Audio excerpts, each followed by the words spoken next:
Once upon a time in the village of Umoji, there was a woman so beautiful that men forgot their own names when they saw her. Her name was Isime. Her skin was smooth like fresh palm oil. Her eyes sparkled like morning dew, and her smile, oh, her smile could melt the heart of even the angriest man. Men whispered about her beauty. Women envied her charm. Whenever she walked through the market, traders forgot their prices. Men dropped whatever they were holding, and even the birds in the trees seemed to pause and watch. One old woman sighed and shook her head. This kind of beauty is dangerous, she murmured. But Isime was not just beautiful, she was wise. She knew the power she had over men, and she knew how to keep them at a distance. No touching before marriage, she always said. Every man Isime met, she always insisted that there would be no intimacy before marriage. Men saw this as a sign of dignity. They respected her. They praised her for her virtue. But Isime knew the truth. This was not about dignity. This was about her secret, a secret she had carried all her life. If a man ever touched her, if a man ever saw what was between her thighs, he would never be the same again. So she smiled. She laughed. She let them admire her from afar, but she never let any man too close. And that was how she lived, until Emeka, a handsome young man, came into her life. Emeka was a good man, a man with a heart as pure as fresh palm wine. He was kind, he was hardworking, and he loved Isime like no man had ever loved before. From the first time he saw her at the village stream, he was lost. His heart beat fast, his legs felt weak. This one, he told himself, this is the woman I will marry. And so he chased after her. He bought her gifts, fine wrappers, sweet palm wine, and fresh bush meat. He sang her praises. He whispered sweet words. Isime, you are the light of my world. And Isime? She smiled. She laughed. But she did not let him get too close.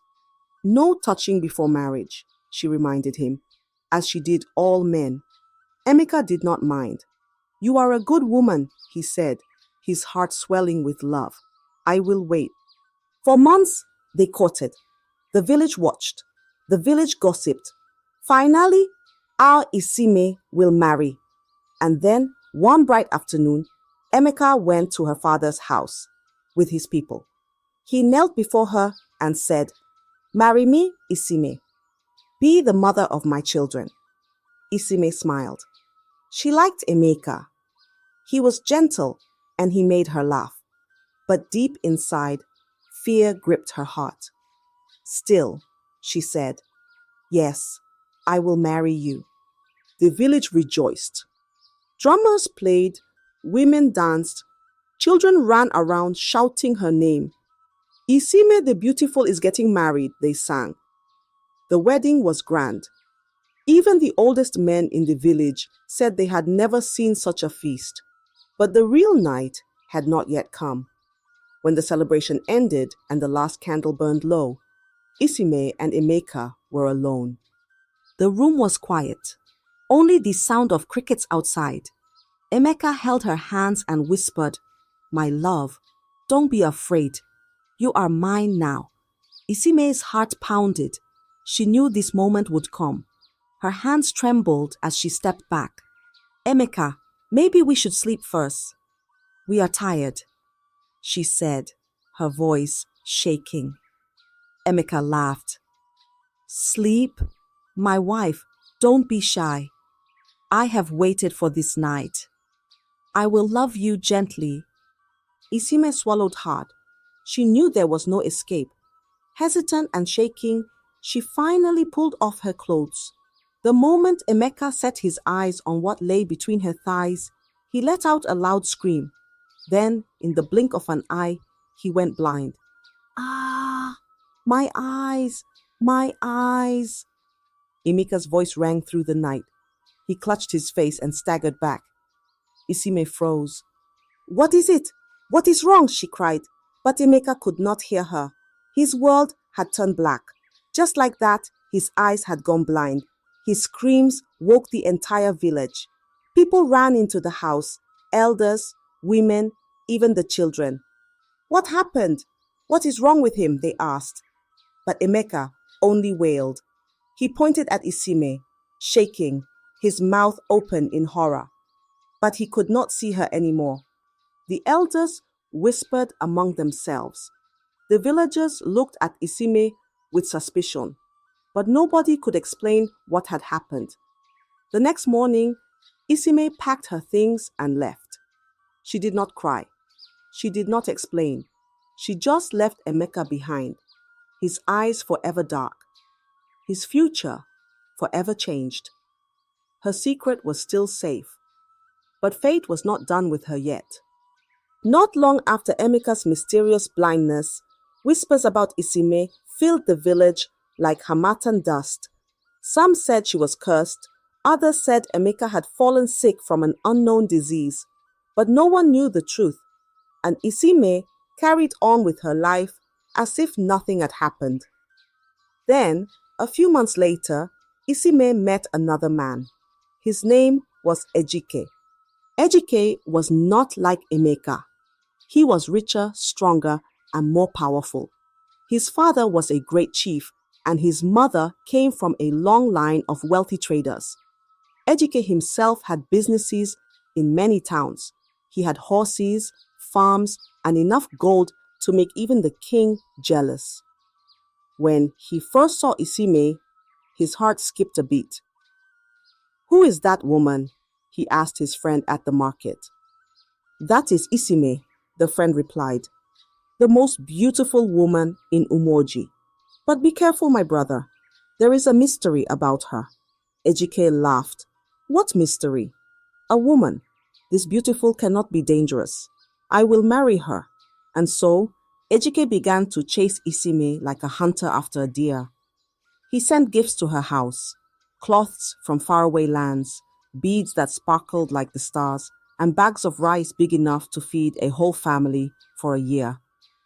But Isime, as always, smiled sweetly and said, "No touching before marriage." Ejike loved this about her.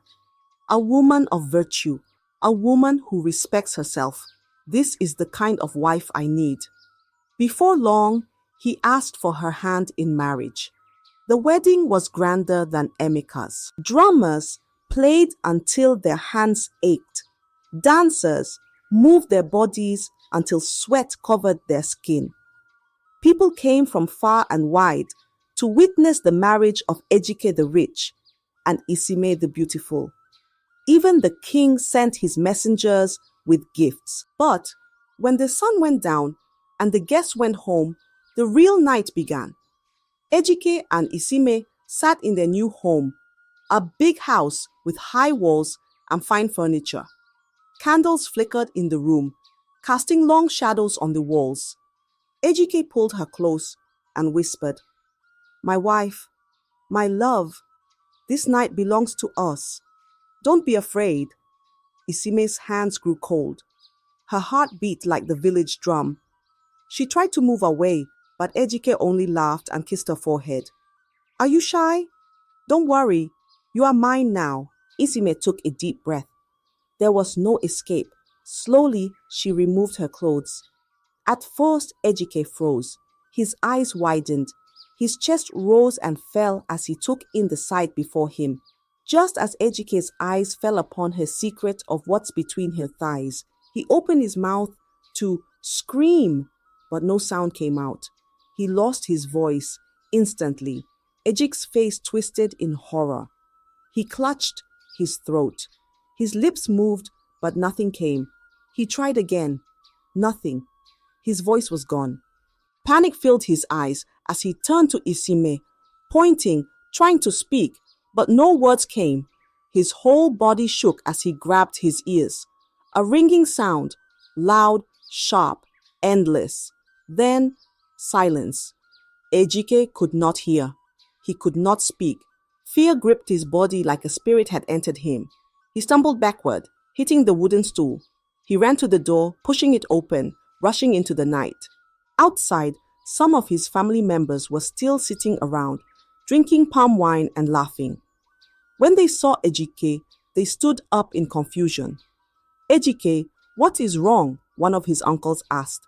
Ejike pointed at his mouth, then at his ears. He tried to speak, but no words came.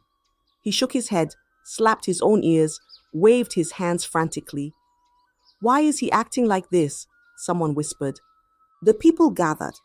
The drummers stopped drumming. Even the wind seemed to pause, waiting. "Ejike, talk to us. What happened?"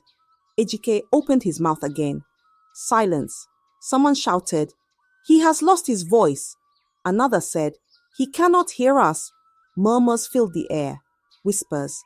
Suspicion. Fear. Isime stood at the door, watching. Her heart was racing. The villagers were staring at her now. "This is not ordinary." An elder finally said, "First, Emeka lost his sight. Now Ejike has lost his voice and hearing. Something is wrong. Something is very wrong." Ejike's mother fell to the ground wailing, "My son! My son! Who did this to you?" The people turned to Isime. Isime shook her head. "I don't know what happened. I swear, I don't know." But nobody believed her. That night, Ejike's family took him to many herbalists. They made sacrifices, they prayed, they begged the gods. But his voice never returned. His hearing never came back. The next morning, Isime packed her things and left. She did not cry. She did not explain. She simply walked away. Her secret was still hidden. But the villagers were talking now. This was not a coincidence. This was a curse. And fate was not done with her yet.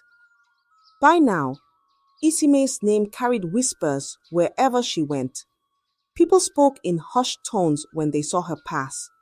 Two men, one blind, one mute, and deaf. Yet no one could prove anything. Some said it was bad luck. Some said it was the work of spirits. But no one had the courage to speak to her directly. Then came Obina. Obina was not just rich. He was the richest man in all of Umoji. His father owned lands. His mother owned markets. And Obina himself had enough money to buy anything or anyone he wanted. Women in the village dreamed of becoming his wife. Mothers prayed for him to choose their daughters. But Obina wanted only one woman, Isime. When he saw her, his heart jumped like a frog in hot water. "This is the woman I have been waiting for," he declared to his friends. "No one else compares." His friends hesitated. One of them scratched his head and said, "Obina, have you not heard? Emeka went blind. Ejike cannot speak or hear. They both married Isime." Obina laughed, a deep, rich laugh that shook his belly. "So because two weak men lost their senses, I should be afraid. Do you think I am like them? I am Obina. I have money. I have power. Nothing can happen to me." And just like that, he went after Isime. He showered her with gifts, boxes of gold, the finest clothes from across the rivers, slaves to serve her. He built her a house before she even said yes. And when he finally asked, Isime agreed. The whole village gathered for their wedding. It was bigger than any wedding before it. Goats were slaughtered. Palm wine flowed like river water. Musicians played until their fingers bled. "This time, it will be different," the villagers whispered. "Obina is not like the others." But when the sun went down and the last drumbeat faded, the real night began. The wedding night. Obina and Isime stood inside the finest hotel in the town. The bed was covered in white sheets. The air smelled of fresh flowers. The candles flickered, casting long shadows on the walls. Obina smiled. He was ready. He held Isime's hands. My love, you are now my wife. Tonight, nothing will come between us. Isime's heart pounded. Her hands turned cold. Her legs felt weak. She had seen this before. The same night, the same moment, the same fear. She tried to move away, but Obina only laughed. Don't be shy, my wife. You belong to me now. Isime took a deep breath. No escape. Slowly and hesitant, she removed her clothes. Already high in the mood, Obina reached for her. But as he undressed her, he felt something strange. Confused, he turned on the main lights, and the moment he saw what lay between her thighs, he let out a loud, terrifying scream. His voice echoed through the entire hotel. There, between Isime's thighs, were two female private parts, one in the usual place and a smaller one slightly below it. It was an unnatural sight, something beyond human understanding. Obina stumbled backward, his face twisted in horror. What? What is this? He gasped. His legs wobbled. He stumbled back, knocking over a wooden chair. His heart was racing like a drum in a war song. Then, a knock at the door. Obina, what is happening? More knocks. Then, the door burst open. Obina's family, his friends, his servants, they all rushed in. The villagers rushed in. And for the first time, Isime's secret was no longer hers alone. The bitter truth was revealed, and the long-kept secret was exposed to the whole world. Isime was so ashamed of herself, and people around her started calling her a witch and a bad-luck human being. Someone made a remark.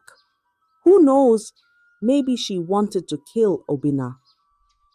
The words were too harsh for her to bear as she began to tremble. Another person said, We don't want to hear anything from you, killer.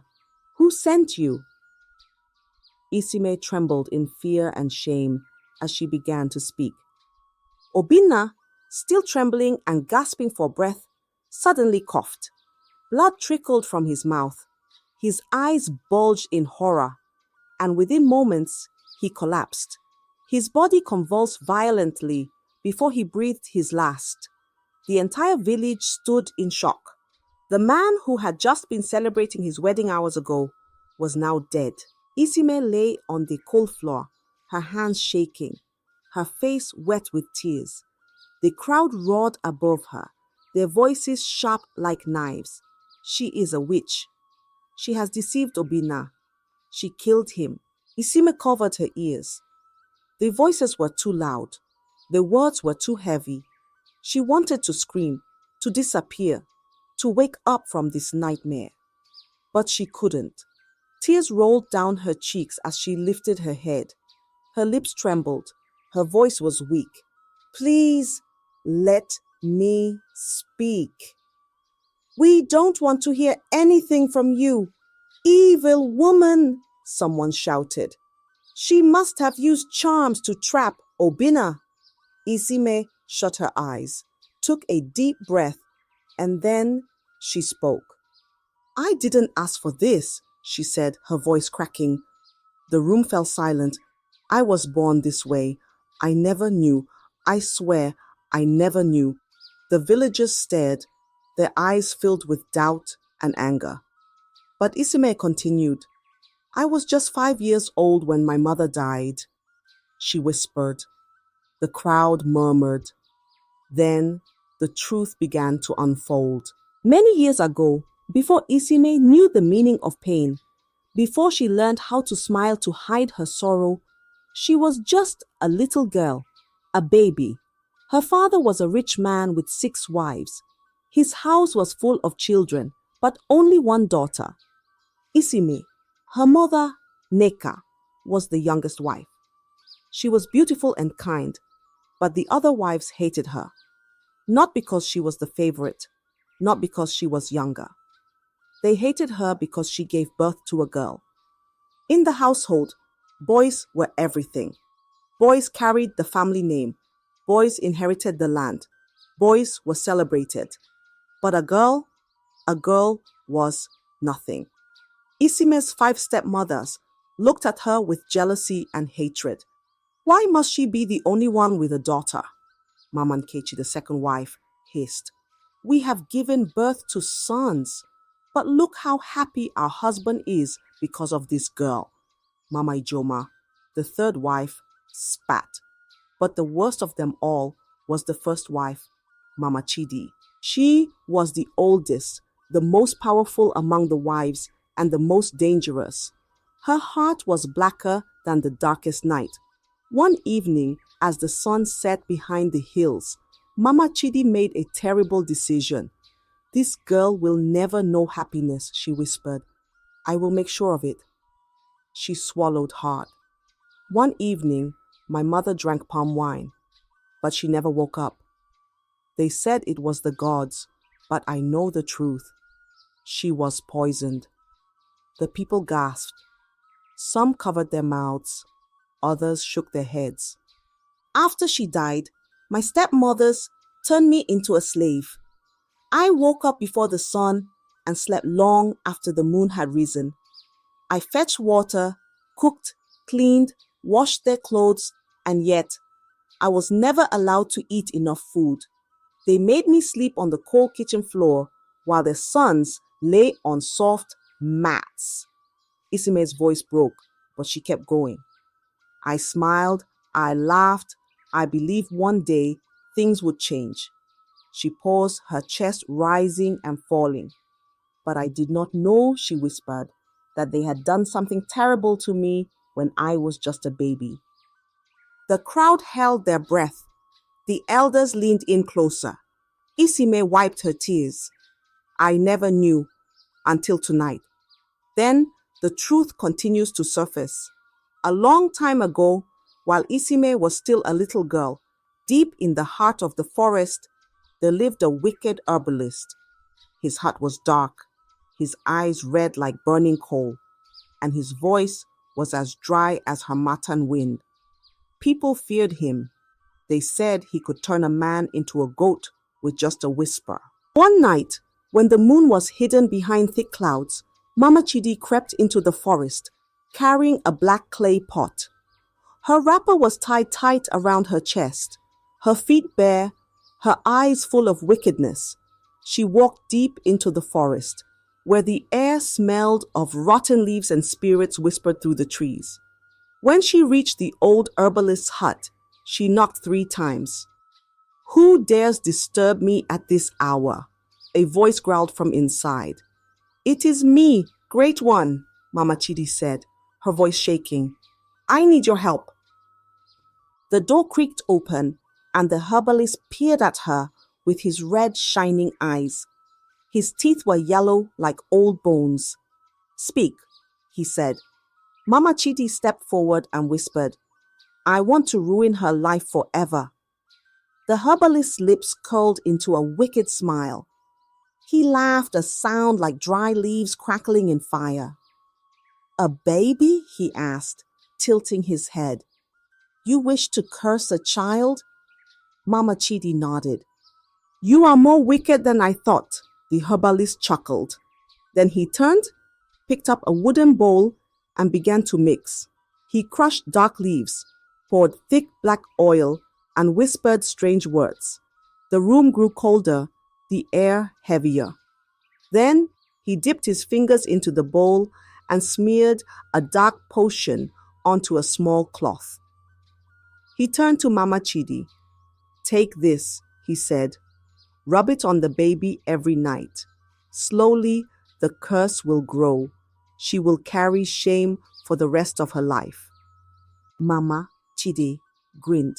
She took the cloth, tied it inside her wrapper, and hurried back home before the first rooster crowed. From that night, when everyone was asleep, she tiptoed into Isime's mother's room. The baby lay peacefully, her tiny chest rising and falling.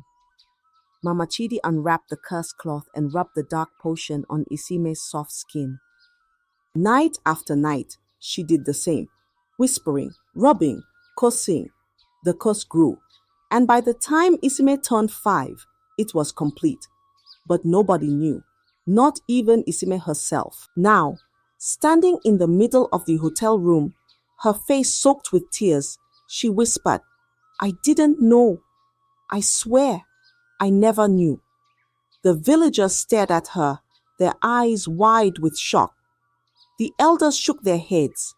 Her curse had been given to her before she even had a choice. But what could she do now? The whole village knew, and they were not ready to forgive. The sky was dark, but the village was awake. Torches burned bright, casting long shadows on the ground. The air was thick with anger, voices rising like thunder. "She is a witch! She has brought death to our people!" someone shouted. "She is cursed! She must leave this village!" another voice cried. The whole village gathered in the square, their faces twisted with fear and hatred. Children clung to their mothers, elders shook their heads, and the warriors stood ready, holding sticks and stones. In the middle of it all stood Isime. Her body shook, her eyes burned with unshed tears. Her feet felt heavy, like stones were tied to them. She turned to her father, her own father, the man she had called Papa since she was a child. He stood at the front, his arms folded, his face expressionless. His eyes did not meet hers. He did not say a word. "Papa, please." Isime's voice cracked, but he did not move. He did nothing.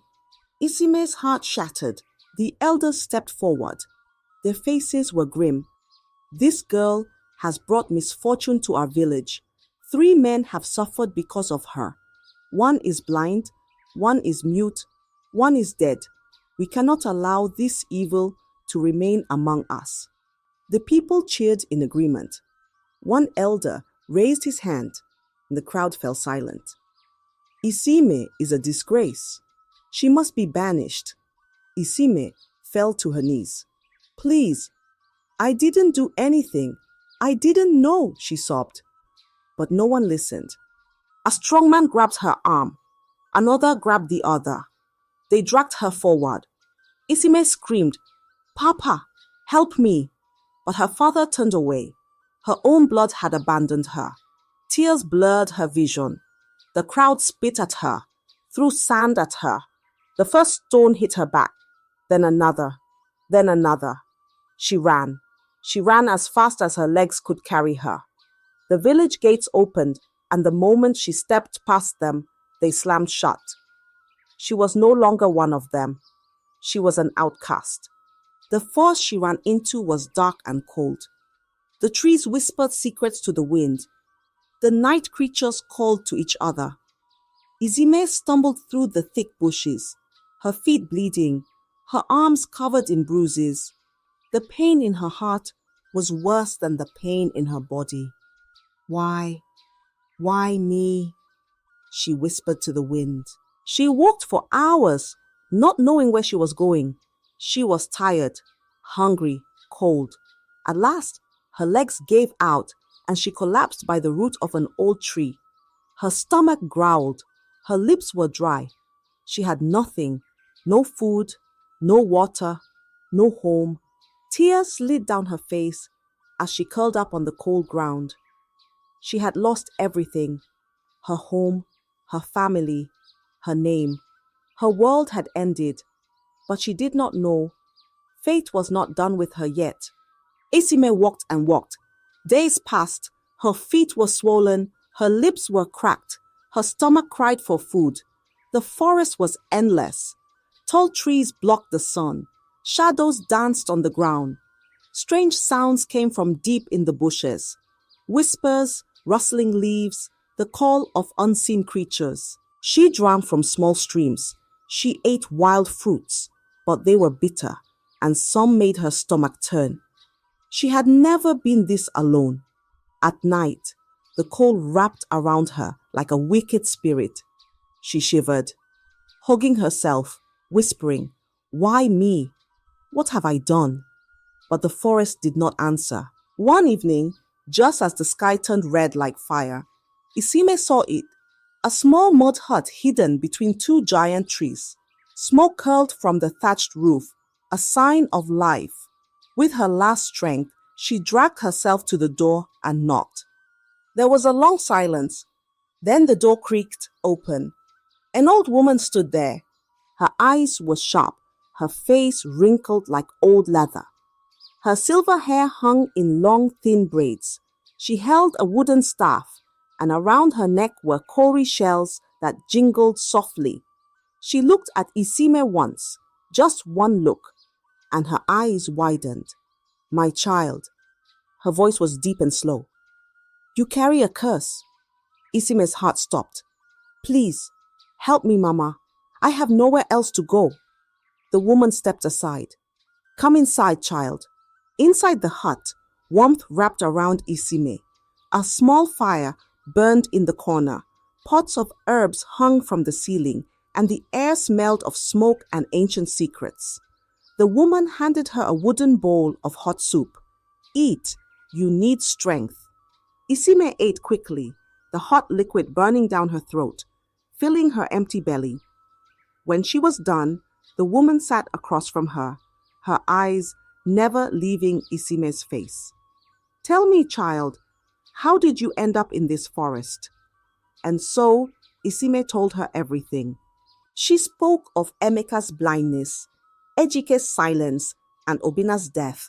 She told her of the anger of the villagers, how they had cast her out, how her own father had turned away from her. And as she spoke, tears ran down her face. The old woman nodded slowly. Then she placed her hands on Isime's forehead and closed her eyes. She whispered words too soft to hear. The fire in the hut flickered. The air became still. When she opened her eyes again, they were filled with knowing. "It was your stepmothers. They did this to you." Isime's breath caught in her throat. "My stepmothers? But why?" The woman sighed. "Jealousy, wickedness." Their hearts were black with envy. They did not want you to be happy, so they cursed you before you even knew yourself. Isime's hands curled into fists. She remembered the whispers behind her back as a child, the way they made her suffer, the way they treated her mother like nothing.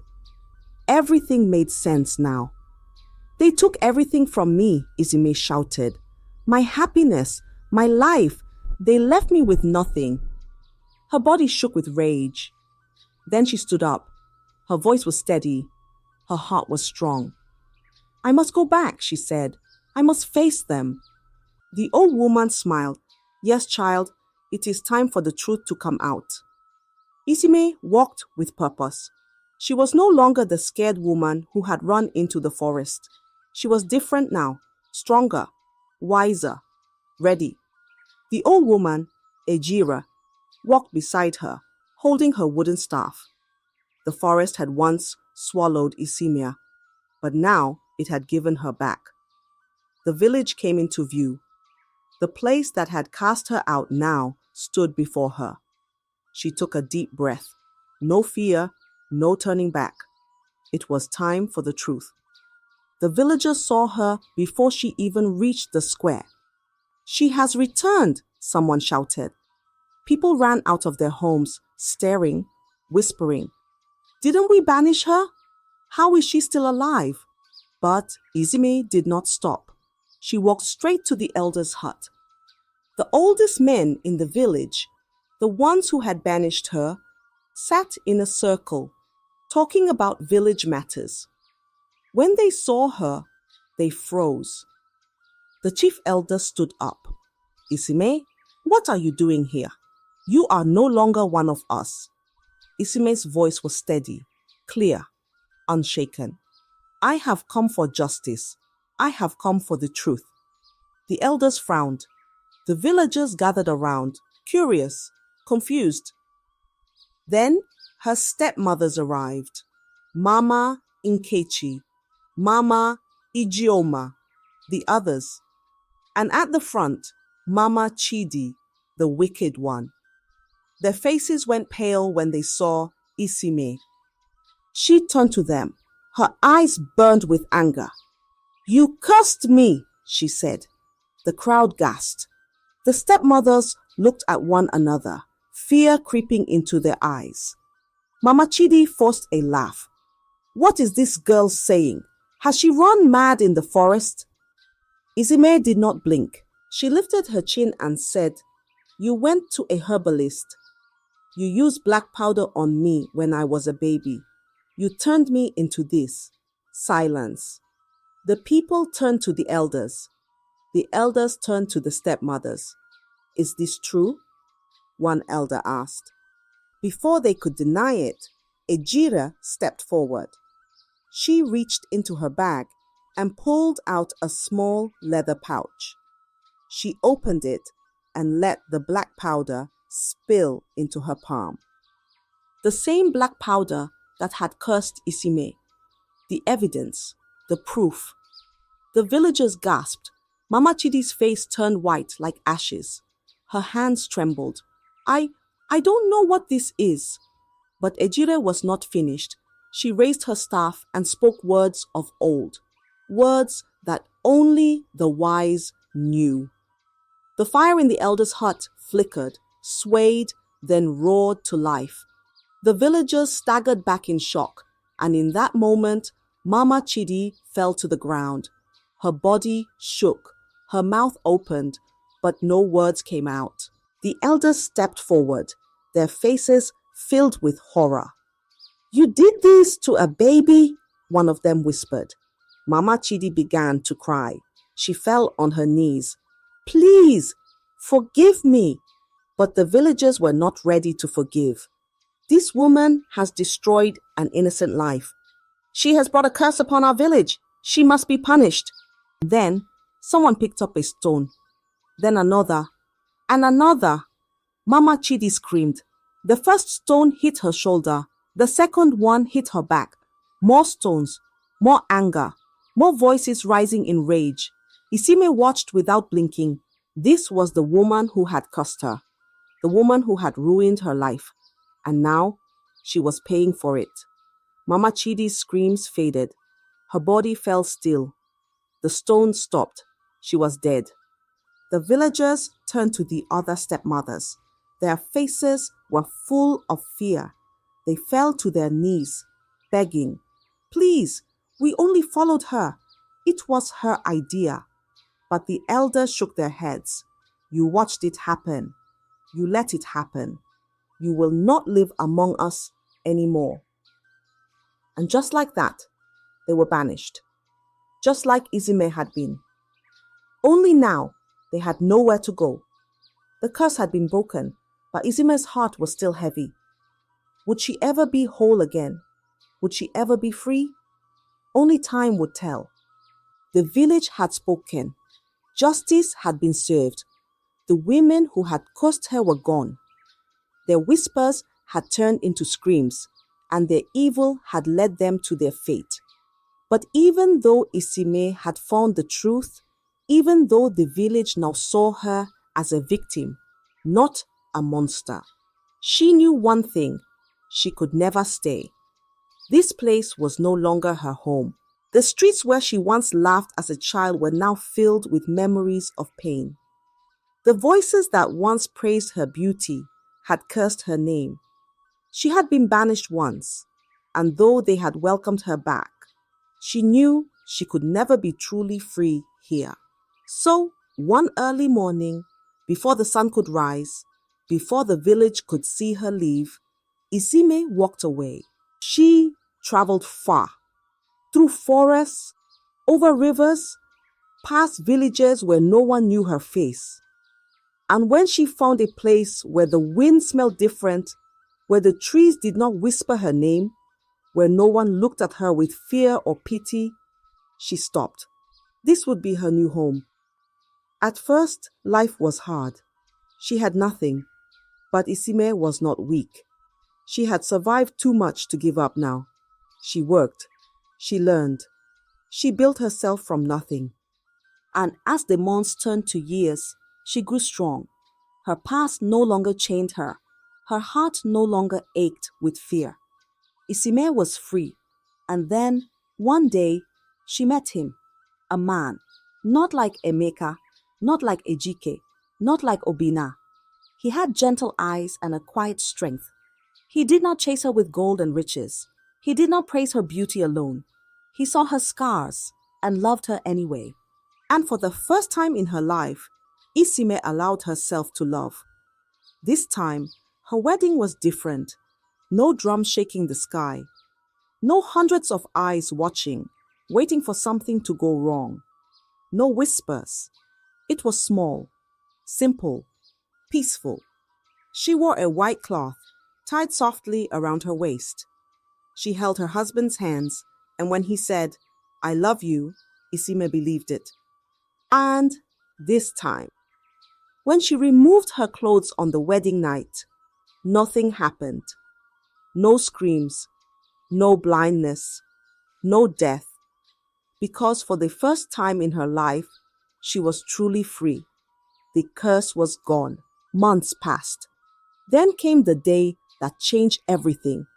Isime cried and screamed as the midwives surrounded her, their hands warm, their voices soothing. "Push, Isime, push!" She had never known pain like this, but she had also never known joy like this. Because when it was over, when the cries filled the room, the midwives gasped. Isime had given birth to 4 children, quadruplets, 2 boys, 2 girls. She held them close, tears slipping down her face. She had lost so much, but now she had gained even more. Back in her old village, the people still spoke of her, the girl who was cursed, the girl who lost everything, the girl who disappeared. But they never understood how she won, because Isime was no longer a girl to be pitied. She was a woman who had conquered fate.